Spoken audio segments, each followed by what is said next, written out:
Hi, Sander. How are you? Terrific. And you? Terrific. I, Excellent. terrific. There was a guy who said terrific. I'll tell you about it at another time. All right. Is the Me Too movement setting women back? Well, there's a lot, obviously, that's been written about it. The TV shows are all full of it. Uh, so I want to discuss a different kind of article. There's a piece by a woman. Audrey Luke is her name. And it appeared last month in a newsletter called Employees and Management. It's an independent business piece. Anyway, so Audrey Luke writes, it's hard enough for women to compete in male-dominated industries such as technology and finance, and now it's about to get worse. The Me Too revolution was an online movement led by sexually assaulted women who exposed men for everything from looking at them to sensually to touching them in the wrong places. Many getting fired, ostracized, and jailed as a direct result of being fingered by women who used the movement to call men out in public. Remember, this is written by a woman, not a man. This created a wonderful sense of camaraderie and empowerment among women, but unfortunately, the cheers didn't last that long. As men grew fearful of the Me Too movement, they began to wonder how far is too far with women. Men no longer knew they could have a one-on-one lunch with a female co-worker without it somehow being misconstrued.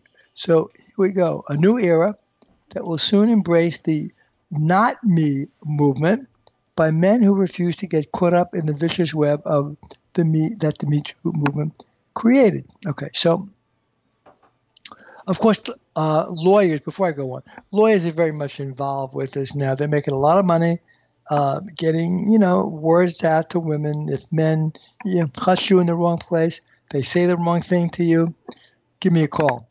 We'll get rid of them. So these lawyers, sleazy lawyers, forgive my expression, they're making a lot of money out of this thing. We see them on TV a lot. These sleazeballs. So Bloomberg recently reported in the business section of the Wall Street Journal that there's a new rule that to avoid women at all costs. Men on Wall Street fear the Me Too movement has forever placed them in a precarious position. In order to have a private meeting with a woman to discuss business, the men feel they must do so with the door wide open to ensure she doesn't accuse him of rape. If the boss has a dinner with his team, he has to do it with trepidation for fear that one of his male employees will somehow fall victim of a Me Too accuser from a female coworker. This is in Bloomberg News. So it's kind of a frightening thing. Human resources people have told me among my clients that you have to, if you have a one-on-one meeting with a woman, if you're a man, a one-on-one meeting, you should not only have the door open, but it's always useful to have another person in that room as well. To go out with a female worker for lunch, have another person there as well. So human resources in many companies have new rules relative to me too. Let me go on with this piece as well. Men are running scared, and the women are being snubbed left and right. Women are losing their ability to have a male mentor, be respected by their male colleagues, and even be included in companies' outings that contribute to the professional growth of its participants. Too bad. So sad. Women have ultimately used the Me Too movement to screw themselves in the end. This is from a woman writing. Who can women sue for that? What hashtag can be used to protect other women who fall victim to of this after effect of the Me Too movement? What can be done to turn this around so men, good men, are not afraid to work side by side with women without fear? Great question. No answers yet. Okay. There's another very interesting article by Joanne Lublin, the former management issues editor of the Wall Street Journal, a couple of months ago. The headline is "How to Cope When Undermined at Work." So here's what Joanne, a wonderful writer and a good friend of mine, has to say. Do some women undermine other women? It is one of the trickiest workplace issues. Managerial women often hesitate to speak openly about female colleagues undercutting each other, and not just because doing so seems to reinforce a negative stereotype. Even those who have clashed with female colleagues say broader gender bias in pay and promotion pose bigger career obstacles, and such undermining appears less common than it used to be as more women reach higher management and actively mentor less experienced women. One more thing. Nevertheless, run-ins with undermining women at work can still happen. Career advisors and recruiters say, and there's always ways of coping. Among them, find allies in your office who support you. You must forge close enough ties with those allies that those allies can judge you and your work themselves. Women who undermine other women sometimes do so when they feel precarious about their own position and view the other woman as a competitive threat. Interesting, huh? So that's a little bit what's going on. More about the Me Too in this one piece that I've discussed before by Audra Luke. Women have isolated themselves, and they have made the task a much harder one for young women who are coming after them. True, if men are being bad boys, then they should be reported, fired, or convicted. On that note, Jill, Gillette, there's a story today in the Wall Street Journal, I believe. Yeah, there's a new promo. The commercial. Yeah, it's a long one. Yeah, by Gillette, warning men about the Me Too, and men have to be more respectful of women. This is Gillette, the men's shaving company, right? The E&G division. So Gillette's getting some hell for this commercial, warning men. But they came out and they did it. So let's see what happens. Let's see what happens. Are men going to stop buying Gillette products? Who knows? But let's see. So anyway, that's a little bit about what's going on with Me Too. Okay, not going well. It's not going well, for sure. Too many ramifications relative to this. So what do you think, Jill? What's your view? I think that people have very short memories. And I remember as I watched various women announcing things or various stories being written, but she's a woman. Yeah. I basically smoke starts coming out of my, you name it, because I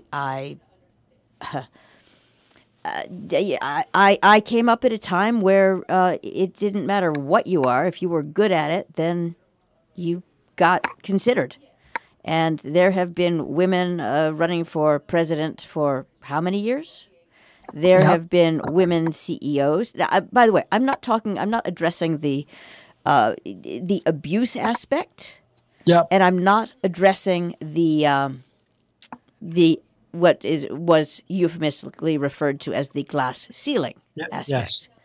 But I think that this self-reflection, trying to be diplomatic here. Yes. Look, there are women who live on this planet with so little right and respect. Yeah. And that have no recourse. Yeah. None, zero, nada, niente, rien. And I think that this, again, takes the focus off these women who really need to be helped. Yeah. Because you can't have, there's no reason for an oppressed class. And when I say no reason, I mean, we all know what the reasons are, but that those energies, in my view, should be devoted to slaves, trafficking, etc. I mean, field workers who, you gotta. I understand. I'm really trying to, again, not say words that you're not allowed to say on the radio. So I just feel like this is turning into more of a vanity project. And again, none of this is to speak to the women who were legitimately mistreated, and there's every reason to have that adjudicated, not in the court of public opinion, thank you very much, but in the courtroom. Yes. And you need to know the difference if you've got a case, and many people have and many people do, between an ambulance chaser and someone who's going to, from a law, and someone who's going to legitimately, who can legitimately be helpful. But the other aspect of it that's, I suspect that there will be some backlash to is however many women there are still men. And so if these women do want to work in the business world, unless you want to have total gender separation or segregation, you're going to have to deal with someone let's just call someone of a different gender. Yes. Once again, trying to be diplomatic here. Yes. And that's going to come down to the quality of the work. I agree. I agree. Right now, as you may know, in the hedge fund industry, women are not on top. They basically do investor relations.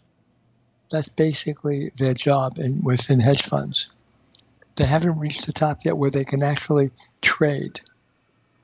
Interesting, isn't it? Right, but then I remember Muriel, I can't remember her last name, Siebert, who was one of the first women, possibly to have a seat on the exchange.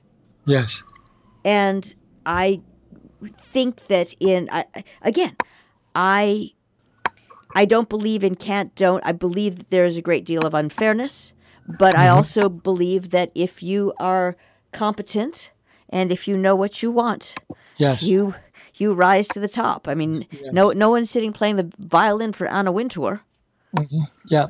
And no one was playing the violin for Muriel Siebert. It's just there is an element. I guess what I would just caution crossing the line into making it a victim group. Okay. But by the same token, I would think that people should definitely, if you're competent, you should certainly be considered, irrespective of gender. Yeah. Okay. But as of now, as I mentioned before, human resources people, human resources departments in many companies have taken another role. I am totally aware. Thank you very much, Sander Flaum. Have a great day. Leader's Edge.